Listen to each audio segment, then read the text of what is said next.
वेदप्रिये वेदान्तर्गतवासिनी जनप्रिये जगत्कल्याणकारके कदम्बवनवासिनी कात्यायनी कनकाम्बरधरे कनकदुर्गे तव सुप्रभातम्।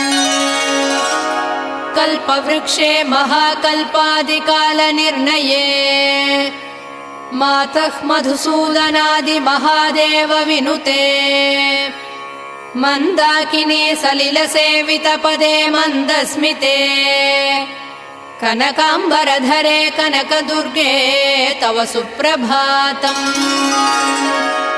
शिववामभागे शिवे शैवेतरसेवितपदे विजयदुर्गे महादुर्गे हे जगन्मातृके जगदाम्बिके जाह्नवी सखे जय।